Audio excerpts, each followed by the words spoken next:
Welcome to It's Been How Long? The podcast about Cherry Hill High School East students from the late 1970s and early 80s. This is Kara Siegel.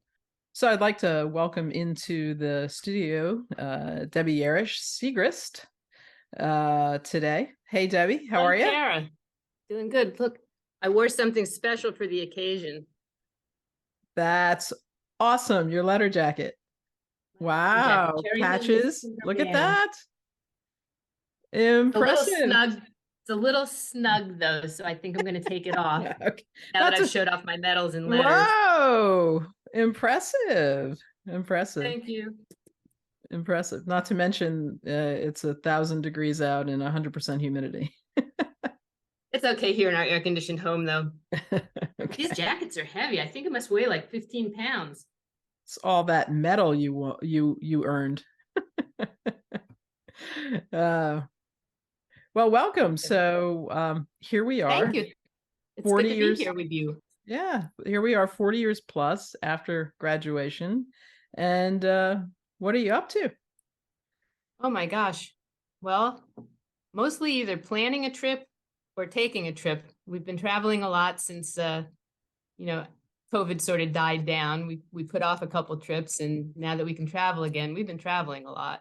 That's great. So where have you been going? Let's see. Our 2022 trip was the first one since COVID struck. And we went for about 7 weeks to Europe. We spent a good 3 weeks or so in France, and then a bit of time in Switzerland, about a week there, and then a couple weeks in Bavaria in Germany, southern Bavaria, and then sort of Franconia, western Bavaria, also in Germany. So, the Alpine stuff mostly. That's amazing. What an incredible trip. It was a lot of fun. And then just after that came my 60th birthday trip, which was a month in Italy. Oh, very nice. And a month of eating ice cream, I believe, or gelato. Gelato, lots of gelato. And then we just got back a couple months ago from another trip to Italy, which we had already planned. And then I kind of added the birthday trip in between. Nice. That's great. So that's what's keeping you busy. How you're spending your time. Yeah, we have no trouble being busy. We both play, my husband and I both play in a band, a community band. I play the clarinet still, and he plays the French horn. So we have rehearsals for that and a number of summer concerts we've been playing, and then our usual during the year concerts. And we have to practice at home, of course, and exercise, just the usual things people do. Right. So you obviously these activities you did as well back in high school. Can you tell us about your activities that you did do? Oh gosh. Well, I was thinking about this. Weren't you and I on the softball team together for a couple of years? Yeah. Freshman team with Mr. Van Dyke was the coach. Yes. I remember I used to call him Dip Van Dyke, as in, short for dipshit. Dip Van Dyke. And then what did we play? JV after that, or did we go right to varsity? No, I think we were JV, because we I'm trying to remember the fellow who was the coach of that. I have to look that up. I think it was Mr. Gibson, wasn't it? Yes, he was a guidance counselor. Yes. Yeah, I thought about that yesterday, and it took me a while, but the name finally hit me. Yes. And so what position did you play? So freshman year I caught, and sophomore year I pitched. Okay. And I think I played third base and second base. I remember I was not fast enough to play the outfield for sure, but I had the arm to get from third to first. So I think I occasionally played third, mostly played second. Those were fun days, I guess. Yeah. A lot of running around. I remember a lot of running around. Remember Gibson had us before I think we hadn't won a game, and he had us go into a classroom before the game. I don't know if you remember this. He turned down the lights. We all laid on the floor, and he played "We Are the Champions." We Are the Champions. Yes. Remember that? And then we all ran out and lost again. It was so weird. The whole thing was just so weird. That was the We on a first losing streak? yeah, I think that was the first attempt at sports psychology, and it failed miserably. Miserably. Anyway, so softball was fun, but the band was the highlight of my high school time. I mean, I've been fortunate enough to have a lot of highlights in my life, which is wonderful, and at least 3 or 4 of them relate to the band. I mean, marching band was just so much fun. I took to it like a duck out of water. I had quit the band in junior high at Beck, and I had no plans to get back into it. I was going to try out for field hockey the fall of our freshman year. And somehow I got dragged into it by Alexis Brownstein. Yeah. She was very insistent that I had to try out for the marching band. And so I signed up, I went to band camp, and it was love at first sight. And especially when we marched in the Miss America parade on the boardwalk in Atlantic City. Yes. That was right. Was that a highlight or what? That and was we something. won, which was the best part. But that was something. really, really fun. So I have a horrible memory from that. The whole experience, but afterwards we were sweating because of course we're in those uniforms and it's the summer and it's miserable. And somebody came by with ice cream and we're like, oh, this is great. But it was packed in dry ice. And so I got one of those popsicle, red, white, and blue popsicle things, popped it in my mouth, and it stuck. And I panicked and I ripped. That is my memory from the Miss America pageant. Not that we won. Oh my gosh. Did it rip off your lips in the end? No, not my lips. I pulled off some of my tongue. Anyway, I digress. Oh, how awful. Yeah. But I hope your memory doesn't ruin my memory. Sorry. So you were in more than one band, right? Did you partake in any of the jazz band or any of the other? I played in the wind ensemble. So that was, a regular 5th period class every day, I guess. Yeah. Yeah. And no, I was not in a jazz band. I never Orchestra? learned to play sax. I might have played in the orchestra once or twice to fill in at times when Mr. McGill really needed somebody, but I did not regularly play in the orchestra. You played in the orchestra, right? Yeah. So yeah, I guess just wind ensemble and the occasional woodwind quintet. But mostly marching band. That took quite a bit of time. I used to practice 2 hours a day during high school. Wow. So that was a time-consuming thing, but I loved it. I loved especially playing in the pit orchestras for Fiddler on the Roof. Yes. And the Music Man. Yeah. And right, was that just the most fun you ever had? Well, so I'll tell you again, another story. Hope I don't ruin it for you. So I was supposed to be in the pit orchestra senior year for whatever the fall play was. The fall play. Or whatever it was, fall musical, whatever it was, I think. And I was playing on the tennis team, I think. And well, no, I know I was playing on the tennis team, but I just couldn't do it all. I couldn't do it all. And band director just chewed me out, you're never going to be in another pit orchestra again. And I'm like, okay, I'm a senior. All right. But I just couldn't do it all. And but it all worked out. See, that's why I had to give up the softball team because Mr. Gibson was giving me a hard time for spending too much time at band practice. And I finally said, I can't do everything. So softball went out the window. Yeah. But those pit orchestras it was just so much fun. So much fun. We practiced, weekends and late into the night. And we had a lot of downtime in the pit while the actors were going over their lines and directions and all that kind of stuff. So we always had mountains of food there, cookies and chips and pretzels. And we were just having a good old time making fun of the actors, kept missing the same line or whatever. That was great.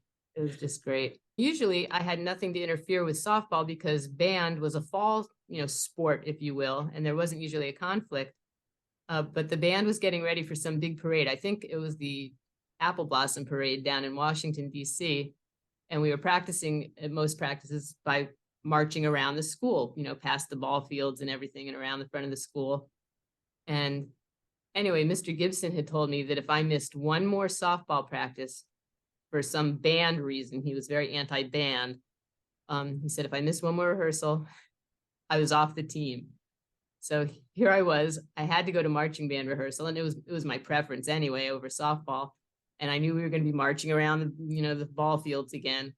And I actually went out and bought a blonde wig, and it was a short blonde wig. I tucked my hair up into it, and I wore it for marching band rehearsal so we could march past the ball fields without him noticing that I was at band practice and not softball practice. And that was a hoot. That's a great story. What you did to remain on both teams, that's hysterical. And blondes do not have more fun. It was sweaty marching around in that wig, I'll tell you. Oh, that's great. Did you have a job in high school? Yes. It wasn't a regular job, but it was teaching clarinet lessons. Oh, really? I went to elementary school at Sharp School, and my music teacher there was Mrs. Gorgodian, Edith Gorgodian, who I just loved. She was just the most wonderful woman and teacher and person and everything. And I played in the orchestra at school. And when we moved on to Beck Middle School, she started giving my name to the elementary students for private lessons. And I was making like $8 or $10, for an hour. Wow. Teaching private lessons. And I usually had about 6 or 8 students at any given time.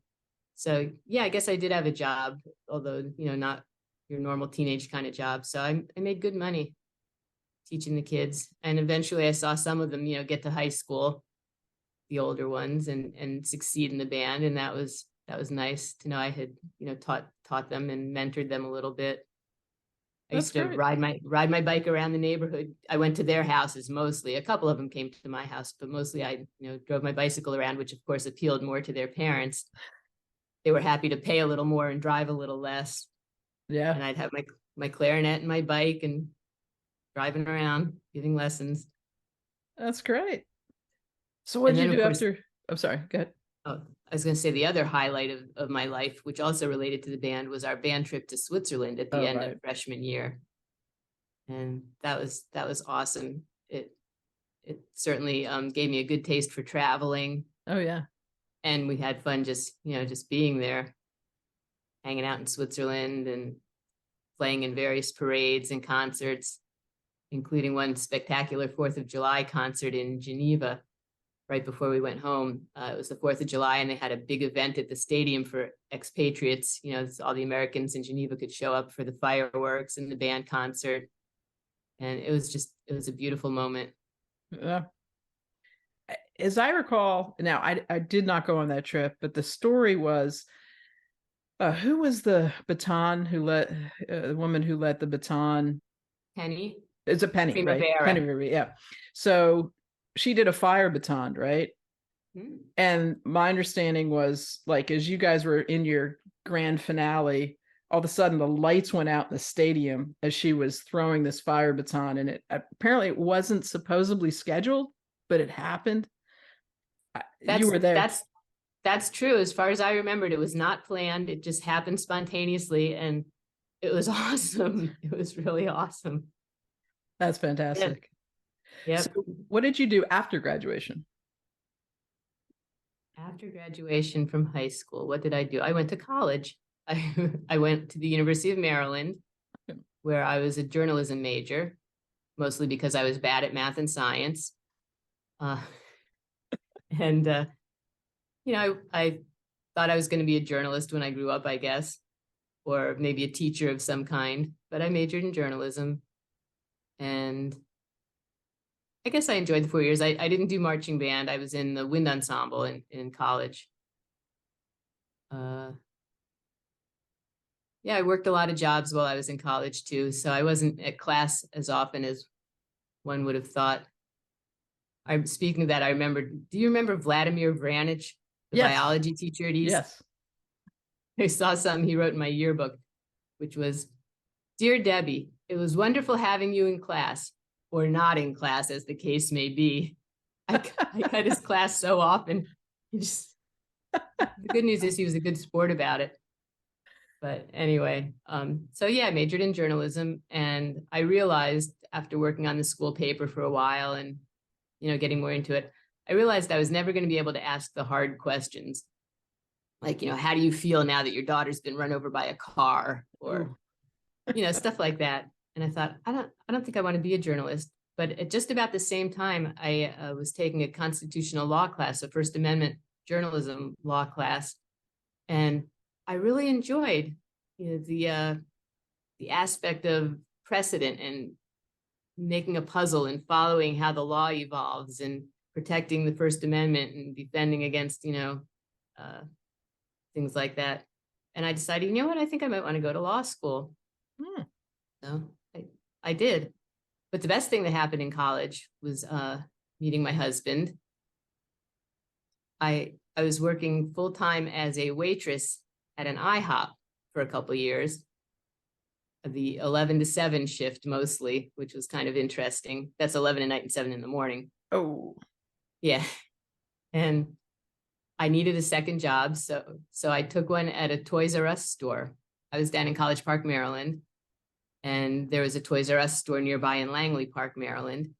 And I started working there just like, 30 hours a week or so, Tuesdays, Thursdays, and Saturdays or something like that. And I had been there about a year, and I went home to Cherry Hill for vacation. It was the summer before my senior year in college, and I'd gone home to visit. And when I returned from vacation, we had a new store manager, Steve Siegrist. So, we worked together. He had me sweeping the floors and running the cash register and, whatever else people did. And he also had me working in the security booth. Back then, when all the video games were first starting to come out, Commodore 64 and all those computerized games, they were too expensive to leave out in the aisles. And, they didn't want anything to happen to them. So you used to just pull down a ticket from the aisle for the item you wanted, pay for it at the cashier, and then come around to the security booth. It was a locked booth with all the games actually stocked in it. And the customer would slide the ticket through, or the receipt, hand it to me, and I'd, slide out the game or whatever. So anyway, I was working in the security booth, and Steve and I didn't really have much to do with each other other than him, telling me what to do most of the time.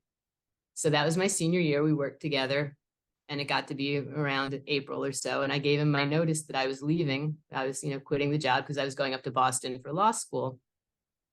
And so I gave him my 2 weeks notice or 3 weeks notice, whatever it was.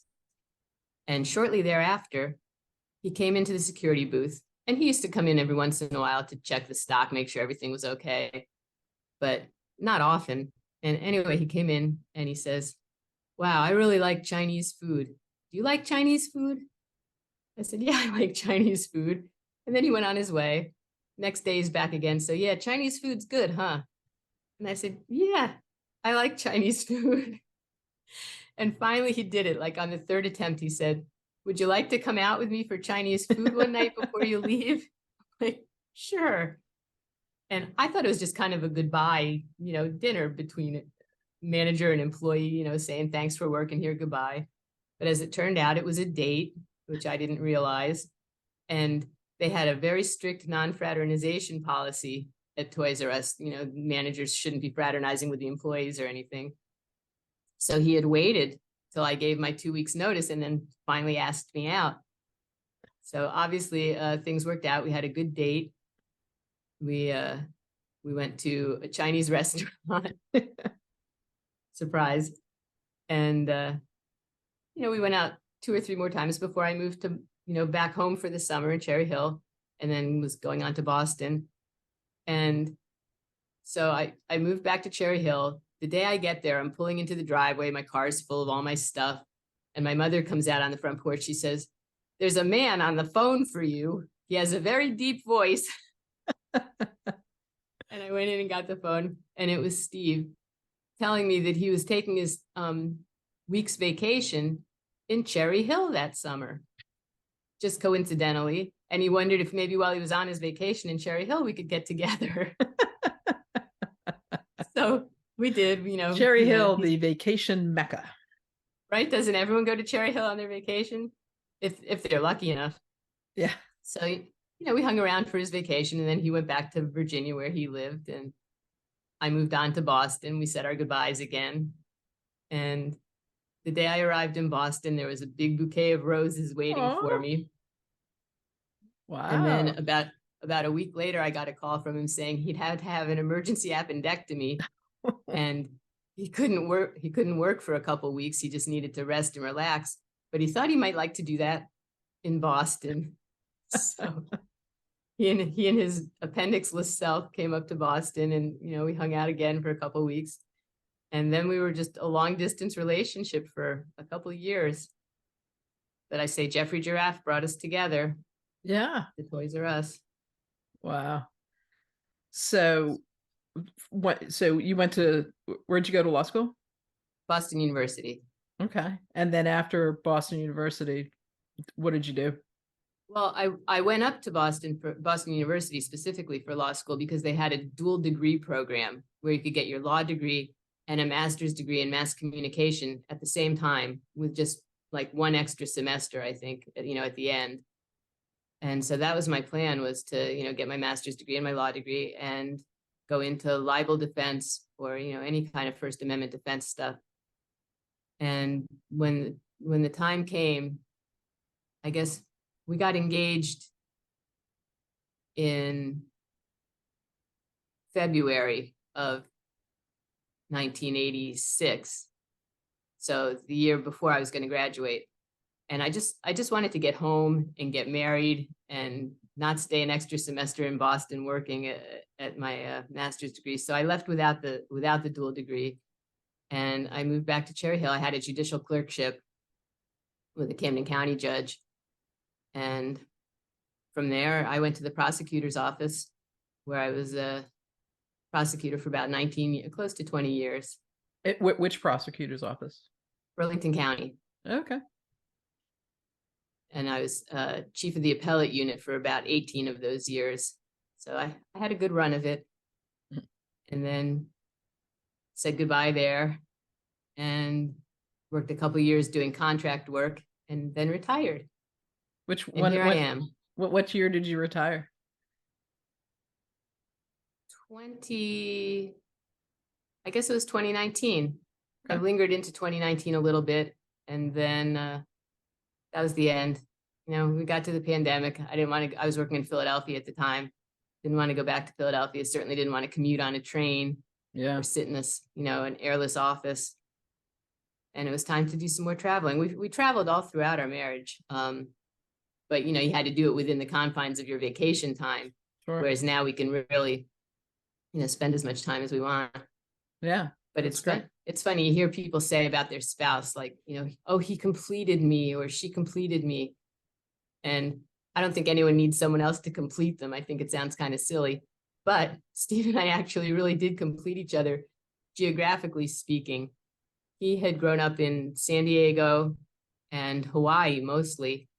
And he was a Boy Scout, made it to Eagle Scout, was very into nature. And vacations for him meant going someplace like Yosemite and camping or hiking or whatever. Whereas I had never even taken a day hike anywhere, when we met. And conversely, I was very much into traveling to Europe. My family had traveled to Israel when I was young for quite a long time. And he never had seen that in his future, going to a country where he didn't speak the language, or it was, across the ocean or whatever. So when you combined us, it worked out very well. I grew to love nature. We've been to all the big national parks in the United States for sure. And now we've been doing Europe, more recently, a lot of that. Been in a lot of countries. That's great. Where are you now? You mean, where do I live? Yeah. Oh, in Mount Laurel. Sorry. Mount Laurel, New Jersey. Okay. All right. So I never made it too far from home. Yeah. So of all the places that you visited, do you have a favorite trip or country or? People ask that a lot, and I really struggle with it. but I can't give a one answer fits all. It depends what we're looking for. Like the Bavarian Alps, for example, for hiking and just general beauty and amazing scenery. Bavaria is the best, and Switzerland. For history and food, Italy's the best. And we've been to each of those countries we've been to Italy, I think at least 9 times Oh, now, wow. and Bavaria 6 or 7 times, I think. And, you just got to love those. And then back in this country, for national parks, I'd have to say Yellowstone is the best. We've been there 3 or 4 times because it combines a lot of the scenery and the great hiking with a lot of animals. You get a lot of bang for your buck there. Plus, you get all the thermal features, the geysers, Hmm. blowing up, and the mud pots, and all the thermal features. And we've been to Denali, which is lovely, Oh, wow. and Yosemite a couple times, which is amazing, dramatic scenery. Rocky Mountain National Park a few times. But if someone were just going to go to one park in the U.S., I'd say definitely Yellowstone. Oh, okay. I mean, and then, for unique trips, the most unique we've been on, exotic, I guess, is our safari in South Africa Oh, wow. and our cruise around the Galapagos Islands. Those were both awesome. And the things we've seen, we have a term we call SVL, Siegrist Vacation Luck. And it's amazing things we get to see that we weren't expecting to see.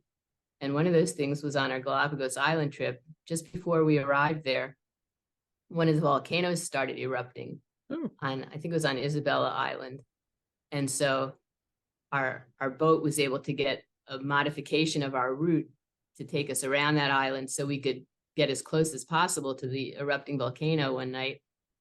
And there we were watching a volcano erupt and all the lava coming down the mountains into the ocean. It was spectacular. It was absolutely spectacular. wow. And we met the King of Norway. Oh, That wow. was another SVL incident. We were visiting the Lofoten Islands, just off the coast of Norway, up in the Arctic Circle. Oh, wow. Beautiful, beautiful area, mountains and the ocean and just everything.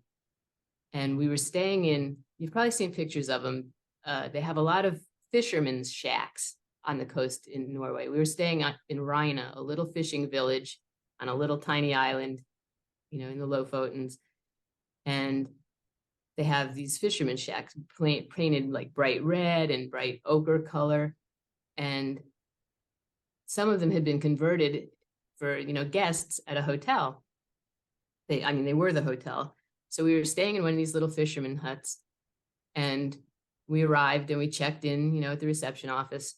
And the woman said, "Oh, I'm sorry to tell you, but, Gamalbua, our restaurant here," and it was the only restaurant in town, "our restaurant will be closed tomorrow for lunch because the king is visiting."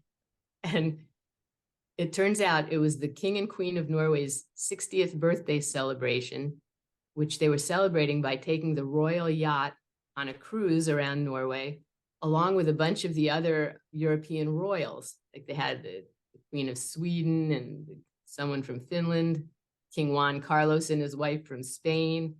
Prince Charles was on the trip, and his brother Edward. But we did not see Prince Charles. He had to leave for the day to go to Hong Kong and release it back to the Chinese. Oh, So he had a wow.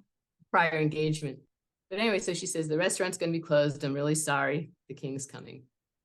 So the next day, we were hanging around our rorbu. That's what they call these fishermen's cabins. And sure enough, the royal yacht anchors, right off our cabin, which is on stilts over the water. And we see they're going to take motor launches in. And we learned from someone that they were going to, get off the launch. Everyone's going to get on a bus, and they were taking them to some museum at the other end of the island, and they would be back for lunch at this restaurant we were staying at. So when they returned, we were ready for them. Steve was on the still photography, and I was in charge of videos. And they had a little band, the tiny little Reina, band of some kind, 5 instruments, I don't know, playing, and all the royals were walking past. So I had the video camera going, and I'm taking video, and Steve's taking pictures. And the king finally passed by, and the royal party. And Steve says to me, "Oh, I think I got some really good pictures. Do you think you got some good video?" I said, "I don't know. I was videoing the whole thing, but I didn't see the king." He says, "What do you mean you didn't see the king?" I said, "I didn't see the king. There were a bunch of people that went by and I made sure to record them." And he said, "Well, he points, there's the king right over there." And it was a guy wearing jeans and a sweatshirt. And I said, "Oh." I was waiting for someone with a crown and a scepter and some robes to come by. Steve laughed so hard at me. And right as we're looking over there at the king and realizing that that was him, he figured that would be a good moment to pick his nose. So I've seen King Harald of Norway picking his nose without his crown, robes, and scepter. But anyway, that was a highlight. And we didn't mind missing lunch because the little convenience store, which, smaller than a Wawa even, the one convenience store in town, outside it, some family had set up a long table with about 4 waffle irons and some jars of various flavors of jam.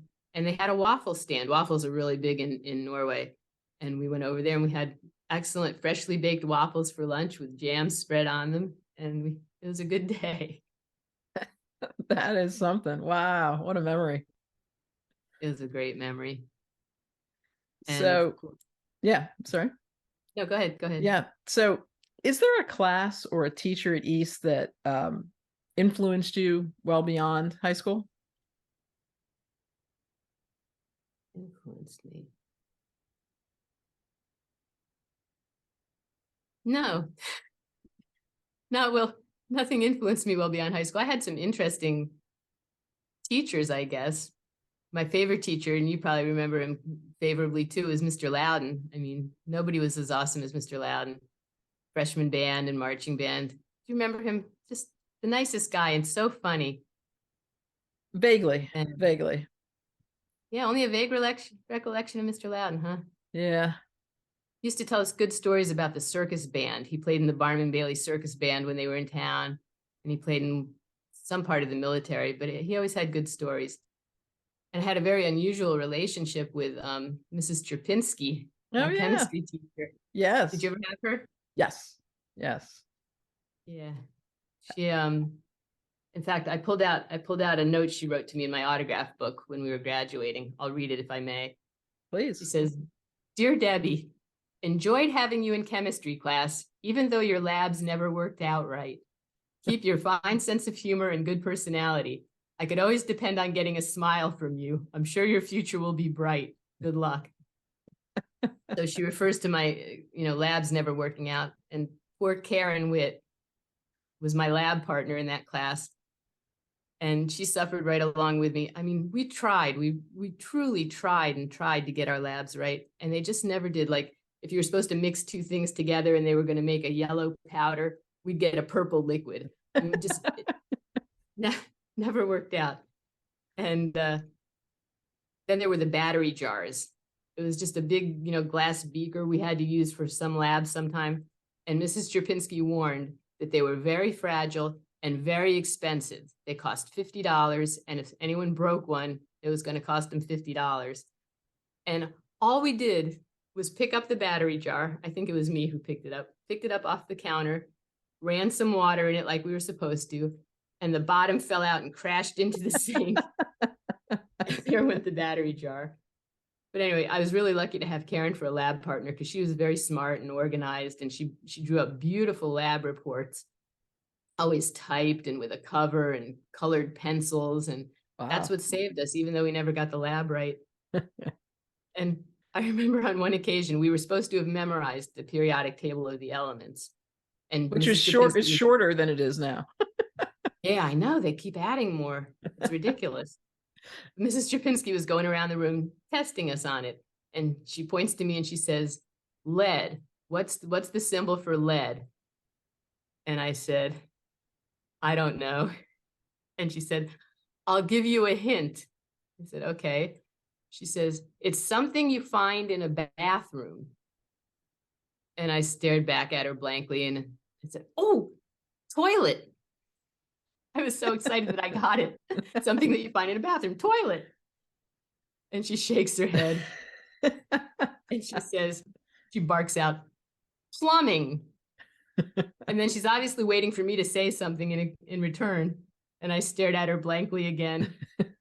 She said, plumbing, plumbum, PB is the symbol for lead. And I'm like, oh.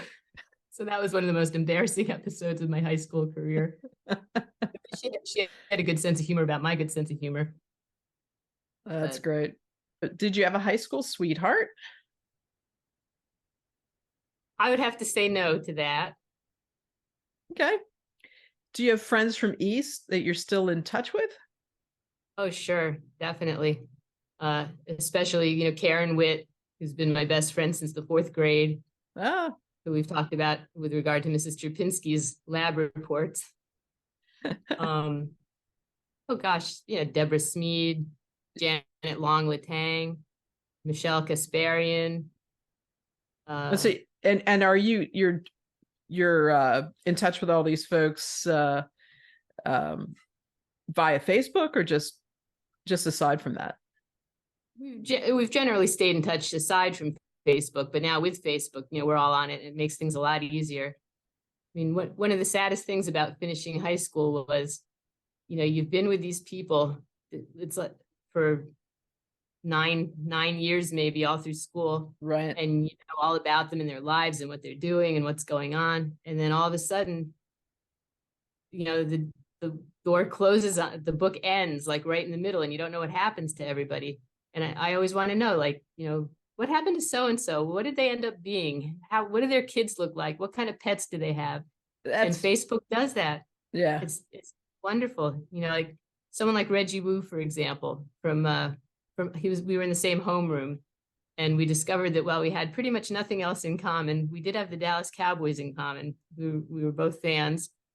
And, I got to know him a little bit in high school, and then he disappeared like everyone else did pretty much. And we reconnected on Facebook, and now, I'm seeing married a beautiful wife. They raised 3 wonderful children, and now he's got a grandson. Yeah. And remember Mike Weisbach? Yeah. Queensy. Yeah. He's got a grandchild now, and people are starting to have grandchildren. It's just so cool being able to stay in touch, on Facebook. It sort of vitiates the need for a reunion because your curiosity is, more than satisfied. Well, for me, which is why I kind of doing this podcast is, it's fine to send a message or two back and forth, but having a conversation, I find a lot more enjoyable. Oh yeah, this is a great idea, Kara. I should have said that right up front. Thank you for thinking of it. It's great to hear people's, voices and, have a back and forth conversation. So absolutely. For sure. Anybody you lost touch with after graduation that you've wondered about? Pretty much everybody until the advent of Facebook, I wondered about, but no, I think my curiosity about people has been satisfied, and I'm just enjoying a continuing relationship with them. Eric Muller, if you're listening, my birthday is October 23rd. Just a reminder, coming right up. But no, it's been a lot of fun, and I hope maybe to see people one-on-one like this with a little more frequency. Yeah. So is there anything that you wish classmates knew about you either back in the day or now?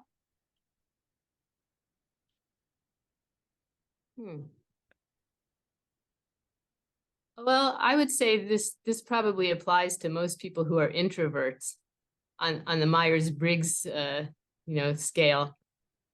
I hope people know that because I'm quiet and maybe not comfortable socializing in large groups, that doesn't mean I care about you any less or am less interested in you.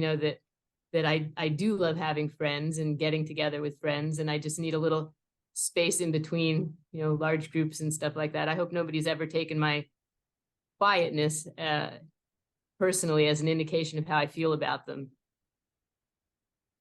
Good. Also, I'd like people to know that I'm a very loyal friend, and as far as I'm concerned, old friends are the best friends. And if anybody ever needs anything or needs to talk to someone about something or wants to get together or whatever, I'm always there for you. Or needs a gelato recommendation. That too. Absolutely.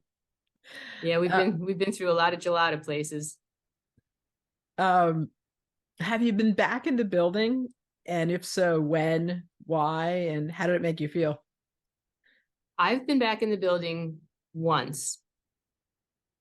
Well, actually, maybe twice. It was after I had been working for many years. I was working at the prosecutor's office, and the guy at the Camden County prosecutor's office who had the same job I do or did, he was head of his appellate unit. So we knew each other sort of, from going to statewide meetings and stuff like that. But anyway, he gave me a call once and he said, I heard from someone that you played the clarinet. And I said, yeah, I do. And he said, you're still playing? I said, yeah. And he said, we're putting together our synagogue and some other synagogue. I think it was Bethel and McCor Shalom. We're putting on Fiddler on the Roof, and they needed a clarinet for their pit orchestra. So I said, sure, I'll give it a try. And the rehearsals were at Cherry Hill East, which is where they were going to put on the performance too. And so I went to the first rehearsal, and that was my first time back in the building. And I walked down to the band room and looked, and our photos were still hanging on the walls. I don't know if they still are now. This was probably like 20 something years ago.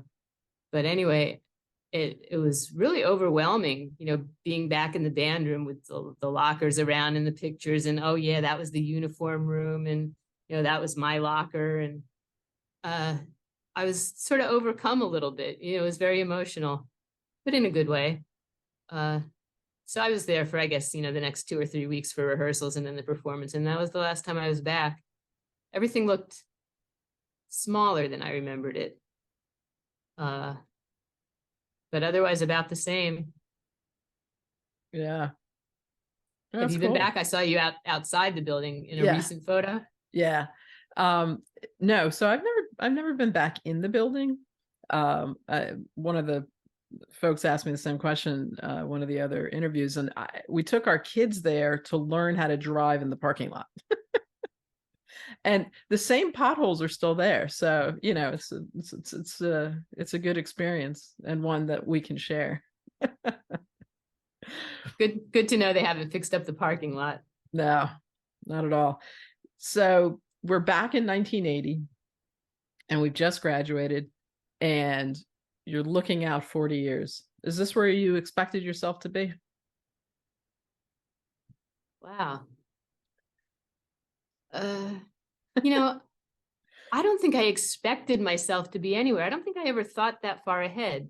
You know what I mean? I guess I sort of assumed I would do what everyone else did, which was you go to college, you get married, you have kids, you quit working and take care of the kids. And to the extent that I ever thought about my future, I guess that's what I thought. But no, I guess I live very much in the moment. don't think too far ahead. But certainly this isn't something I wouldn't have considered a good outcome for me. I'm very happy with my life as it is. I think we made a good choice not to have children and sort of spend ourselves and our our time on doing things we like the traveling. So yeah, I'm happy, but I never foresaw any of this. I never forelooked. So, did you enjoy high school? I did enjoy high school very much. The band, as we've already discussed, all the band activities, going to the football games every Saturday, pretty much, playing at the halftime show, and all the special band things we did, and the group of friends, including yourself, from the band. I used to enjoy hanging out after the concerts. We'd go to Ponzio's or Olga's after every concert. Going to the Cherry Hill Library with friends to, work on reports and study and papers and things like that. And of course, as soon as our respective parents were back out on Kings Highway, we were on our way running over to Richmond's next door. Spent a lot of time at Richmond's. And Oh, I that's remember great. going bowling a lot. We used to do a lot of bowling in high school, gangs of people. Go out for ice cream. Just Ice Cream. Was that the place where we used to go for ice cream in high school? Just Ice Cream? There were a bunch of them, right? So there was the Cowtail Bar, There was at one point there was Hillary's, and there was just ice Hillary's. cream. Yeah. Yeah, I remember Hillary's. They used to sell shirts that said "Lick Lick me." me, which I had, and now I had that too. my 22-year-old wears it proudly, but not out on campus, just you know at home. um so if you could give your 18-year-old self a piece of advice, what would it have been, or what would it be? Stop eating so much ice cream, you'll get fat.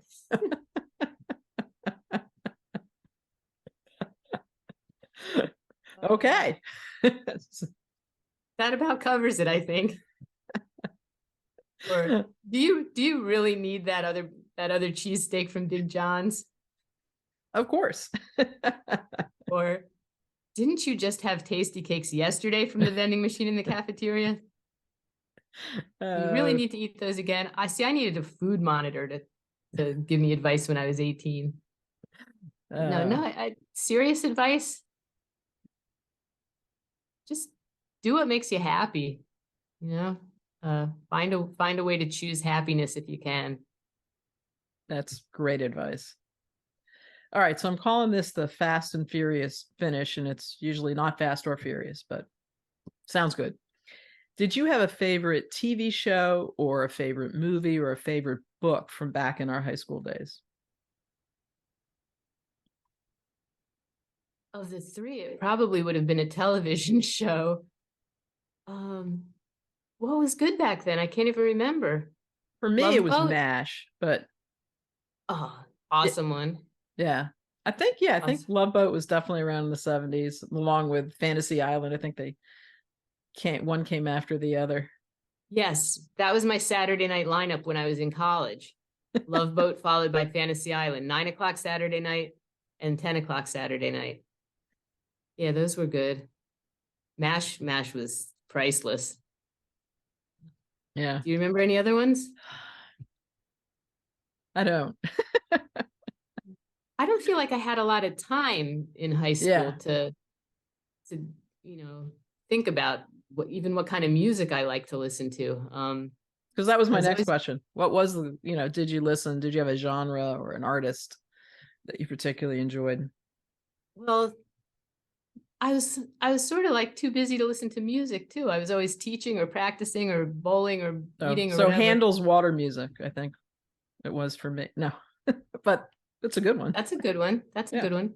But I mean, hands down for me, at any point in my life with regard to music, my favorite is Broadway stuff. I'm embarrassed to admit, but I love Broadway musicals and the songs they're from.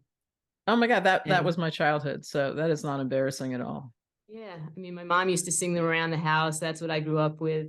With my mom, like cleaning and singing to the albums. Absolutely. Yeah. Yep. And if I could have done anything in the world that I wanted to do for a career, I definitely, absolutely, positively would say I would want to play in a pit orchestra, for Broadway shows, I guess freelancing or whatever, however that works. I would love to have spent my life in a pit orchestra, but I was missing, that one thing you need, which is talent. Oh, come on. No, I played the clarinet well, but only because I practiced so much. I had no innate talent for music at all whatsoever. And I got wherever I got, South Jersey Band or All-State Band. I got there just from really, really hard work and probably a lot of good luck. And so to play in the pit, I mean, not only do you have to be good at one instrument, but probably multiple instruments. I would have had to learn sax and flute and whatever else usually goes on the book with clarinets. And I just didn't have it in me. But that's what I would have loved to have been, a Broadway musician. And you're still playing the clarinet now, though. I still am, yep. For whom? The Tri-County Symphonic Band. It's a wind ensemble, pretty much. Anywhere from 40 to 50 people at any given time. And we practice once a week, Wednesday nights, and give 3 indoor formal concerts a year, and then any number of summer concerts. We just played at the Camden County 4th of July Spectacular and we played at a yacht club in Long Beach Island recently. Just, wherever they're willing to pay us to play, we That's play. great. And yeah, and Steve's in the band too with his French horn. So we have a lot of fun there and a lot of good friends we've made in the band. We've been playing in it for probably 30 something years now.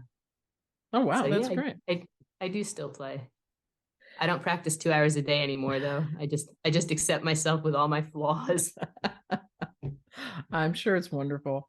So, did you have a favorite place to eat or hang out in high school? And when was the last time you were there, if it's still there? Well, Olga's is gone. Um, Ponzio's is still there physically, but they don't have a real diner menu anymore. It's just, a regular old restaurant. Um, Big John's, that's gone too, but I used to love Big John's cheesesteaks with extra fried onions. Oh my Hmm, God. sounds delicious. Oh, it was delicious. And I always loved a good corned beef sandwich. So the Woodcrest Deli was a favorite. Um, Barson's at the Ellisburg Circle. Oh. I don't think either one of those is still there. Um, where else did we used to go for a good corned beef sandwich? I mean, just that we'd Oh, get corned beef at the deli. the Chuck Wagon on Route 70 down by the racetrack. Oh, wow. It was near my dad's temple, and he used to take me there for corned beef sandwiches a lot. Yeah, that was good. But yeah, Oh, most of the stuff just isn't around anymore. We're getting old, Kara. that's you're only as old as you feel. All right, so hang on here.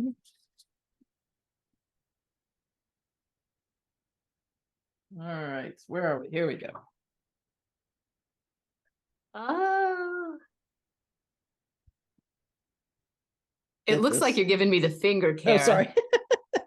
All That's right, me. that is you. That is me. Gee, I couldn't have been bothered to comb my hair, I guess.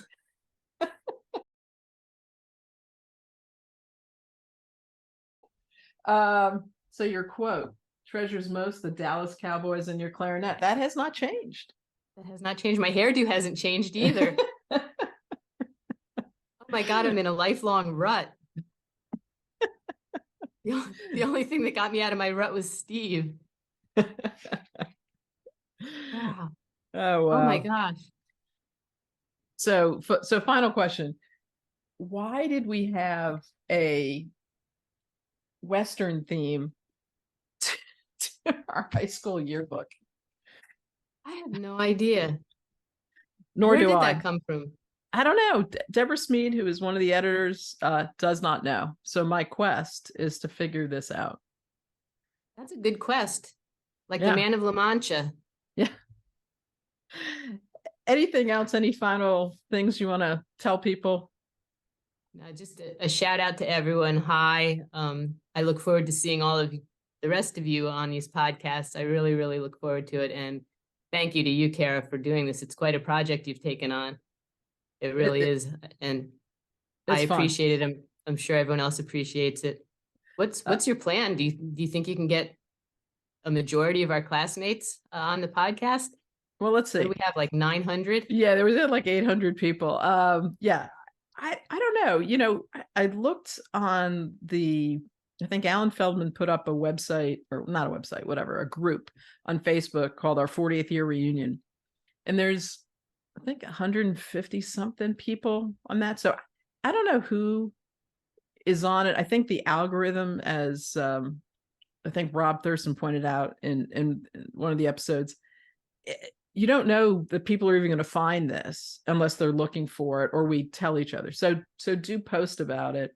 But I'll interview as many people as want to. I'm hoping that everybody, once they see this, are going to be all in, and we can find out what where they've been and what they're doing. I think that would be great. It would be fun.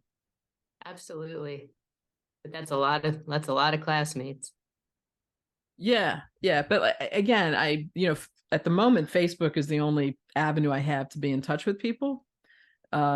So you know, that's maybe 150 or so people, it seems to be. But if other people know folks who aren't on Facebook, that would be great too. Yeah. How would you? I mean, with Oh, some people you may know are not on Facebook. right, So right. Yeah, I guess we just have yeah, to get the word out. yeah, yeah. But yeah, I'm hoping to talk to whoever wants to sit in my studio. It's been a lot of fun. It really has. I Well, look thank forward you to for talking doing with it. you privately some more with regard to other stuff. Yeah, Uh, all's good.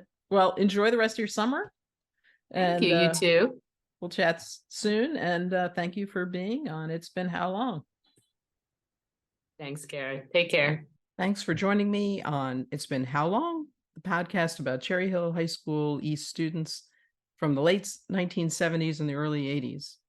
A shout out to my cousin Brad Corbett, whose podcast We Weren't Friends in High School inspired me to do this podcast, and whose advice and encouragement have been so helpful. Thanks also to my husband, Randy Coughdale, who read all the fine print on the podcast hosting website so I wouldn't have to. And thanks to Jeff Lyons, content consultant and guinea pig, and to Deborah Smead, also content consultant. And thank you to all our classmates who are listening in. See you next week.